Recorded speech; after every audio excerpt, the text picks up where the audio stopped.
Hi, everyone, and welcome to the Intent Health Vodcast brought to you by Intent Health, the healthcare public relations agency. We deliver authentic campaigns that change behaviors and improve health. And our founding principles that diversity in all its forms creates more engaging campaigns. I'm your host, Alex Leon, and today we're talking about Black and Brown mental health and how it's been impacted by the coronavirus pandemic. The situation surrounding Meghan Markle and the royal family recently has brought the issue of race and mental health to the forefront of many people's minds. With COVID-19 disproportionately impacting Black, Asian, and other ethnic minority communities, many people of color are dealing with poorer mental health, whether it be anxiety around contracting the virus, knowing they're more susceptible, or the trauma of seeing members of your community fall to the illness one by one. Black and brown people are statistically more likely to suffer from mental ill health, and this has only been exacerbated by the pandemic. But mainstream mental health awareness campaigns are notoriously ineffective at reaching communities of color.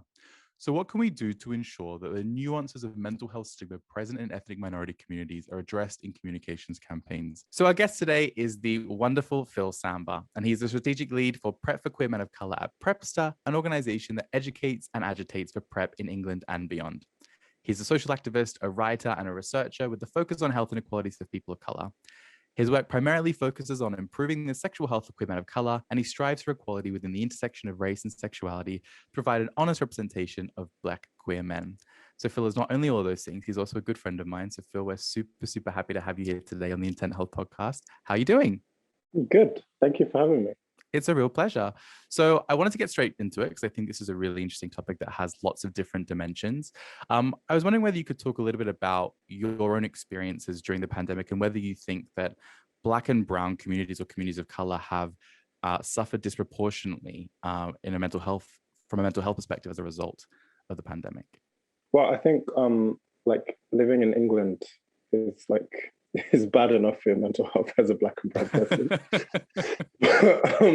When you add the fact that like literally thousands of Black and brown people are dying around you, like that has an effect on your mental health and how it impacts that.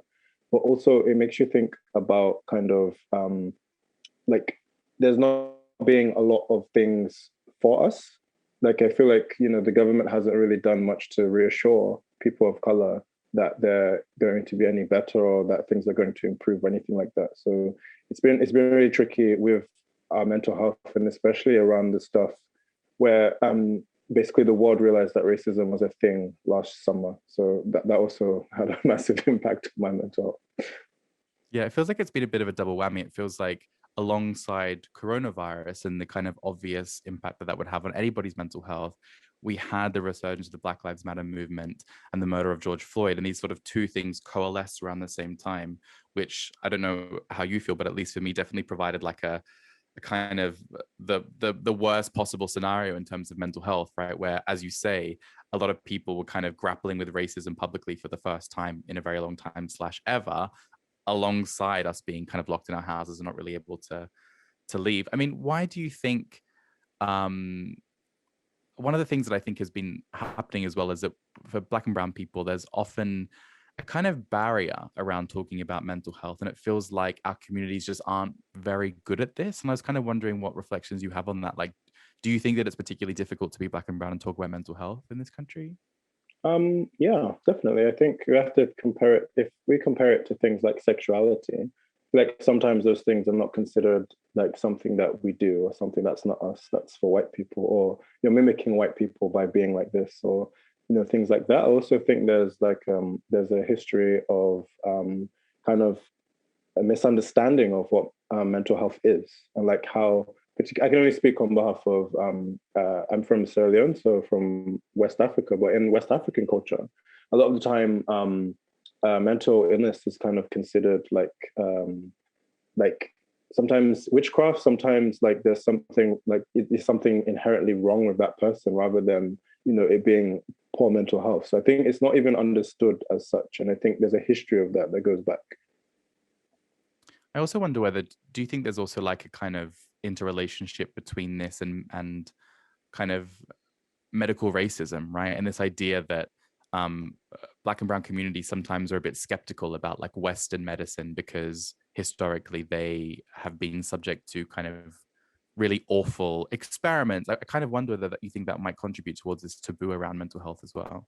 I think definitely. I think historically there has been issues with the past and with black and brown bodies being experimented on or operated on, like kind of there's that, but then there's also, I think, the experiences that I think what we're realizing is that the issue that we have today is the negative experiences that black and brown people have had within clinical services today, and that kind of makes them think, well, that wasn't a good experience. Why would I ever want to do that? Why would I put myself through that again?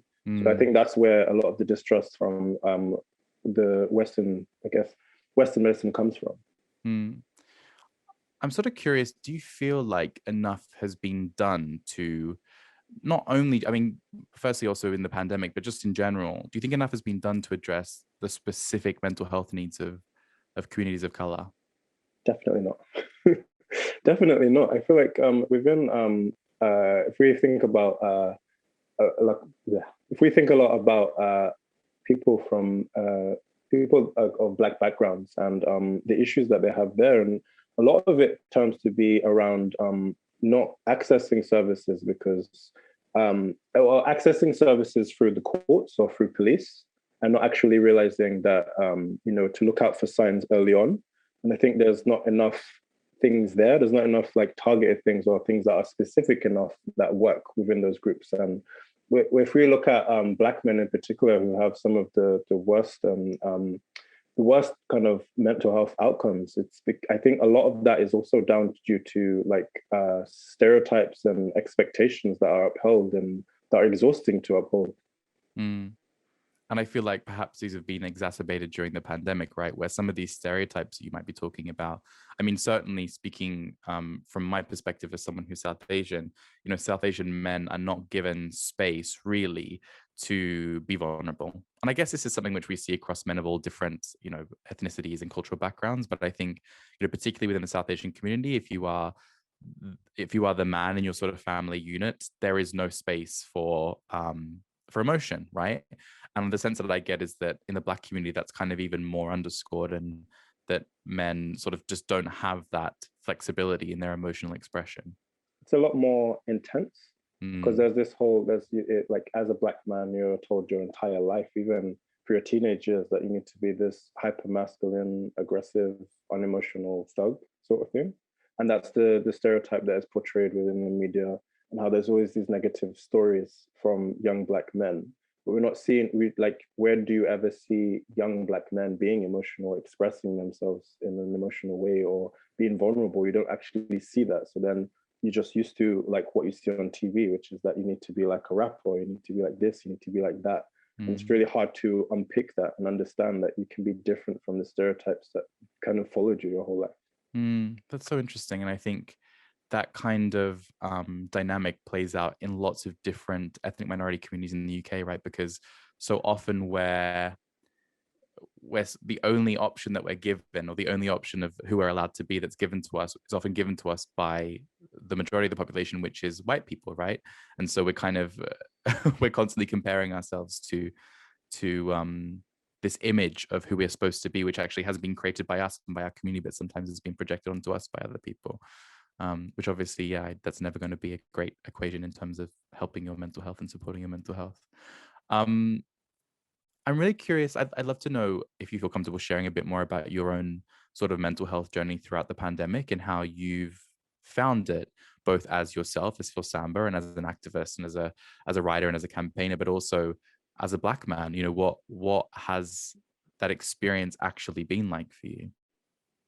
Initially, it wasn't as bad. Like I felt like the first few weeks were actually okay in terms of like, the most frustrating thing about the pandemic is that we kind of all knew that a lockdown was due. Like even like just before the lockdown was coming, it was like, should we be in lockdown? France isn't like not France, but Italy's in lockdown. Like, aren't we like 3 weeks behind them? So there was this whole mentality of like, we should be in lockdown or we're going into lockdown. So me personally, I kind of psyched myself up for it. So it was just like, I know that as soon as we went into it, also the first week of my 30th birthday was the week of my 30th birthday. So it was like, okay, so I know I need to get used to this. So I'm going to take a week off.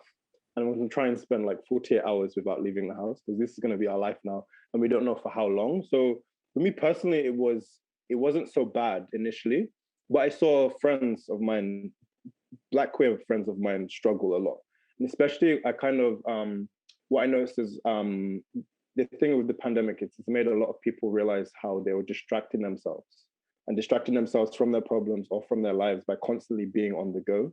And living in London, there's so many things that was available. Like you could go to a club, you could go to a coffee shop, you can just keep staying on the go and not having to deal with your problems. And I think the pandemic has kind of forced everyone to deal with their problems on a personal level. I feel like I was already pretty introspective as it was. I feel like it's gotten more intense. Personally, I've been like looking inward even more. It's really weird because like there was a period during I think the first lockdown in which I was like unpacking like previous relationships and unpacking like childhood trauma and all this stuff. So like because I have a therapist and I go to therapy and like it wasn't so bad for me personally, but I saw a lot of people that I know struggle a lot. I think the worst part for me personally was around November, where it just felt like we were in an internal darkness. Like you'd wake up and it was dark. You'd have to turn your lights on at like 10 a.m. And then if you didn't catch that literal three minutes of sun, then it would just be pitch black again. And I really struggled during that part. I struggled a lot during the Black Lives Matter like resurgence because it just was really overwhelming. And it just, I don't know, for me, so I was 30 last year, and for someone that turned 30 and it was like, okay, so I've faced racism in England my entire life. And then people are like, oh my God, racism, what? And it was just a bit like, are you serious? Like, so, like, even that in itself is exhausting. But then, like, and I know a lot of them meant well, but where like constant white people kept messaging me saying, oh, are you okay? And it was like, being Black is hard every day. It's not hard suddenly. So why do you care now? Like, and I don't know, like, I don't get into that, but like that period of time was really, really difficult because it just made me think, like, it made me think, why now? Like, why did I go 30 years of my life with no one, or not no one, but like so thousands of people not giving a damn about racism and understanding that they have privilege and understanding that Black people are not equal to them or people of color are not equal to them. And then suddenly it's so important to them to do something. And it's like, it's everything you would have wanted, but it just came so intensely and so aggressively that I didn't know how to cope. Yeah, I mean, I relate to that 100%. I also feel like it came at a time, and I'm curious to know your thoughts on this as well. It came at a time where here in the UK, we were just learning that COVID-19 was disproportionately affecting Black and brown people. Mm-hmm. So that had sort of just come to the fore as a piece of new information that our communities were grappling with. And that is a very difficult thing to grapple with, right? I mean, to know that you are in an ethnic category or in a racial category, which means that you're more likely to suffer from COVID and potentially die from COVID, is in and of itself, irrespective of any other thing going on, an extremely difficult thing to process. And not only to process that, but to also see it. I certainly saw it in my ethnic community. You know, almost everyone that I knew who, unfortunately passed away from COVID-19 or from complications arising as a result of COVID-19 was Black or South Asian, right? There were people that I identify with who are part of my community. Did you experience that as well? Did you experience that at the same time? And if so, how did that feel? Wait, what's the question? The question was, the question was, did you experience that feeling of seeing the people around you who are being affected by COVID-19 being fellow Black and brown people? And do you think that also had an impact on your mental health? To be honest, I didn't see it as much. It was I think there was a period of time around the summer. I think maybe around the summer or in May, I think it was, where it kept getting closer and closer to home. And I think that was more terrifying, but I didn't necessarily see it specifically within Black and brown communities or within Black and brown circles that I know personally. I saw a lot of people that it affected. I've seen but it was like kind of friends of friends or friends of friends, family members. So I saw bits and pieces of it, but I didn't necessarily see it so close. I was lucky in that aspect. Right. I'm gonna move us to sort of like a related topic, but kind of slightly moving away from our own experiences of poor mental health in regards to COVID, and kind of talking a little bit about this topic kind of more broadly, I guess, or in a kind of more abstract way. So Intent Health is a communications agency, and one of the things that we try to do is ensure that communications campaigns are as inclusive and as representative as possible, but also speaking to populations that need to be spoken to, that are often underrepresented or often don't get their voices heard. When it comes to mental health campaigns, I think both you and I know, as people who work in sort of this world, often mainstream mental health campaigns don't really speak to the specific experiences of Black and brown people. And so I'd love to know from you, where do you think that these mainstream awareness campaigns fail when trying to address the needs of Black and brown people? And what can these awareness campaigns do better to accommodate us? It's a big question. It's not even the question. It's just, I don't want to step on anyone's toes when I answer. I think first and foremost is that, like, if we want to target people of color, why do we not have people of color within the campaigns? Like, I think we have this issue in this country, and I don't know if it's the worldwide thing, but it's like there's a bunch of white people that they generally do want to make a difference, but they're seeing Black and brown people as something that is like over there. And instead of just saying, oh, by the way, you work in this field, or you may know some people of color or whatever, let's get you on board. Let's do like a focus group, or let's try and plan something together, because you obviously understand that culture and you understand the needs and the well-being, and because you have that experience. They just tend to just have, I think they see it as, if they include people of color within the campaign, as in they take pictures of them, that's it. So that's going to reach. But like, the messaging is then also important.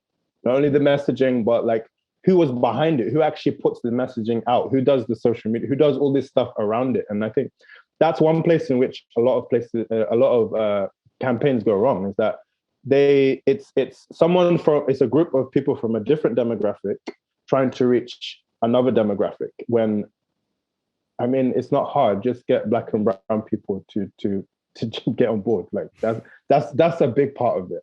I think there's that. I think there's also kind of going in that, is that like, that will then make the campaigns more culturally sensitive and understand. And I want to use an example, could be when you were doing Me, Him, Us for GMFA, and and like, you know, the people within that group, the South Asian men. I think it's worth talking about and explaining what Me, Him, Us is. Go on, you do it. Oh, I'm going to do it.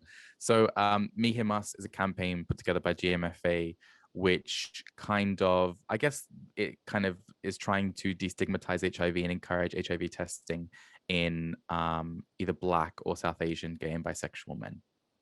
Yeah, so when you were part of that, like the men behind that group were like, this isn't going to work. This is what we should be doing different. And like, you know, bless Liam, but Liam was like, you know, I understand you, I hear you. Let's see how we can do this differently.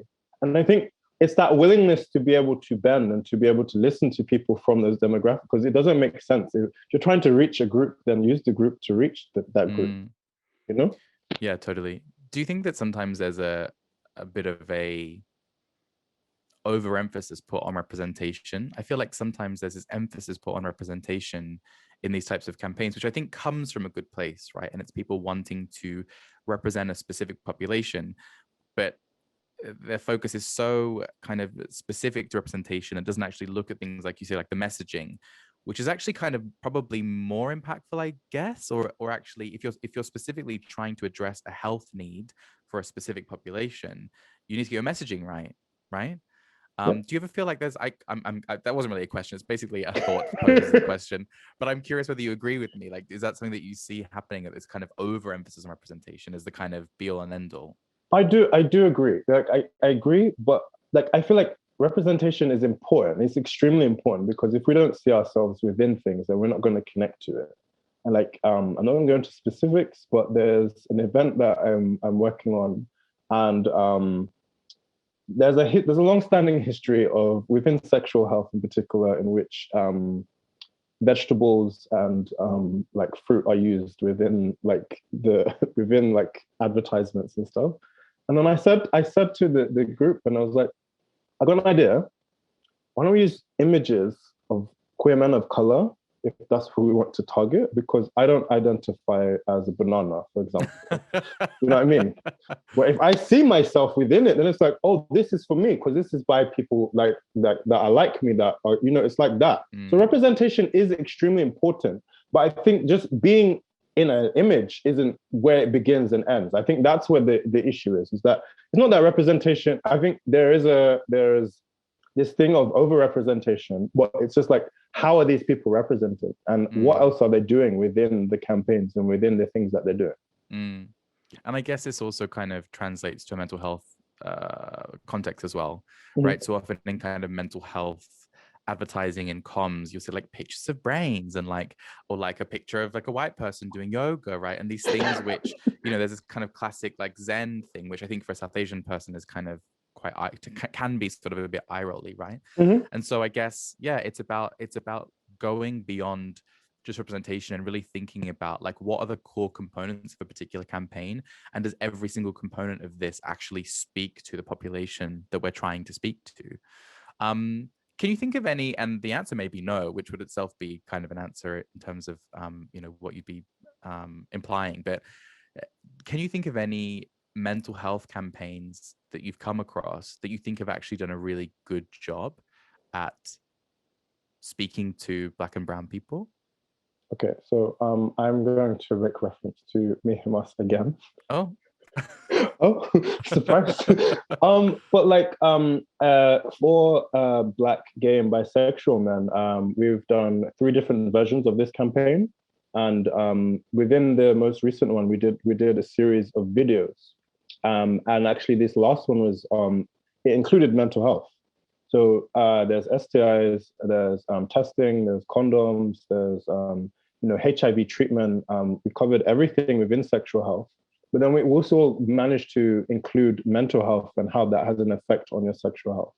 And I think that was, I'm not saying it's the only one, but that's just one I can think of off the top of my head, in which we use Black people to actually co-write the script, to star in it, and to share it with their communities. And I feel like that's how it should be done, is that you actually have people like within the work doing it. And then I know it's a very little thing, but I remember being on set when we were filming, and like we were talking about stereotypes and the stereotypes that a lot of Black men face. And then the line was originally like masculinity. And then I said, can I change it to Black masculinity? Because I think that's different from typical masculinity. And kind of adding from the question that you said before, that you asked before. The other thing is that this whole one size fits all just doesn't work. Like mental health impacts different groups in different ways. And I feel like we do this whole thing where it's like, oh, if you have poor mental health, do this. But like it's different within different people. So that's the other thing that I think needs to change.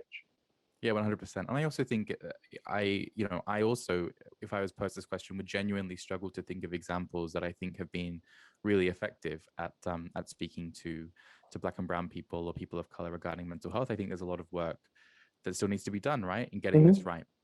Definitely agree. Yeah.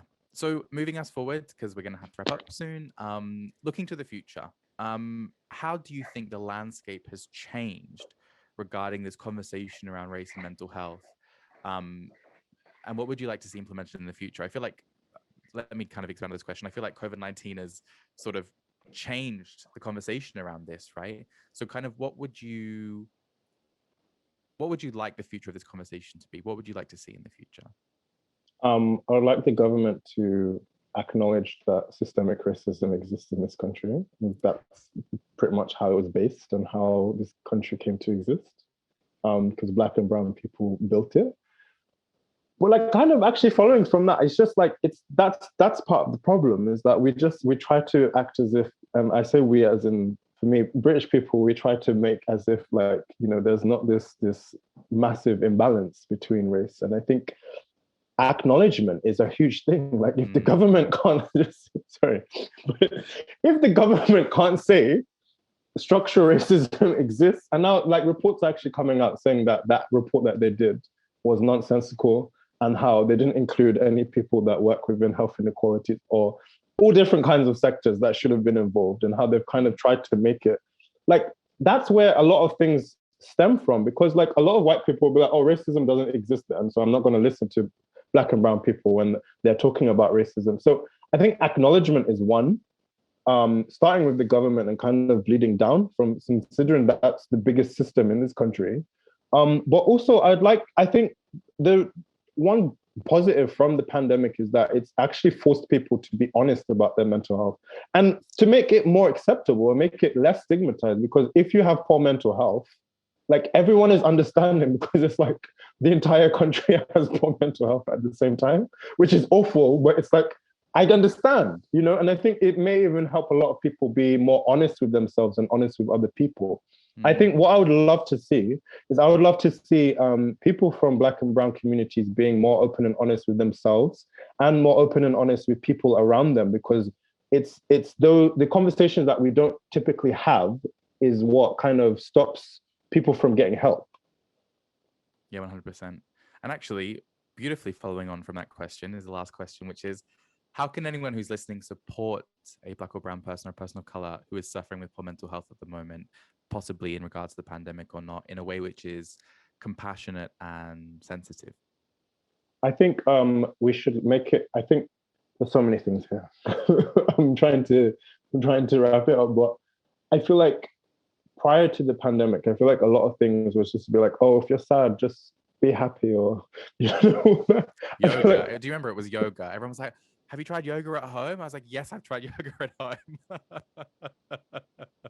Yeah, but that's not helpful. I think something that I try to suggest to other people of color is just that, like, do the things that make you feel better. Like if that's like, you know, maybe eating something that's not the healthiest, then do that. If you need to spend time by yourself and just kind of work through your feelings, then do that. Journal, you know, meditate, do things, but don't do like, because again, it's kind of that one size fits all. It's not what works with me might not work with everyone else, you know? So I think it's also about kind of giving someone different options of different things that they can try. It's also understanding that you may not be able to understand their experience, or understand what's going on, or understand what they're feeling, and try to be compassionate with that. And also, like, give them a platform, well, not a platform, give them a space and an environment and allow them to express themselves. So I think part of what a lot of issues with mental health can be is just suppressing things. I think as Black and brown people, we're so used to suppressing our emotions and suppressing our feelings and suppressing how, like, what's going on, that like sometimes just talking to someone is really helpful. I totally agree. I think that for many of us, like, that sort of suppression of emotion is almost like part of our cultural history, or like shared kind of cultural understanding, that it's, you know, just something that we were brought up in and that we've kind of, that's ingrained in us in a sort of very deep way. Phil, thank you so much for joining us. This was an absolute pleasure. It was so wonderful to hear all of your contributions, and thank you for being so honest with us. Where can people find you if they want to follow your work on social media? Okay, so I hate Facebook. So if you find me on Facebook, I'm not going to accept this. I haven't looked at it. But you can find me on Twitter and Instagram on the same handle, which is idiosyncraticxl. Awesome. Thanks so much, Phil. Thank you. Thank you for listening to this episode of the Intent Health Vodcast, brought to you by Intent Health. If you liked what you heard, please share it with your friends, colleagues, and communities. You can find our podcast on the Intent Health YouTube page, or in audio form on Spotify, Apple Music, or wherever you listen to your podcasts. And if you'd like to know more about us, please do visit www.intenthealth.co.uk for more information and opportunities. See you for the next episode.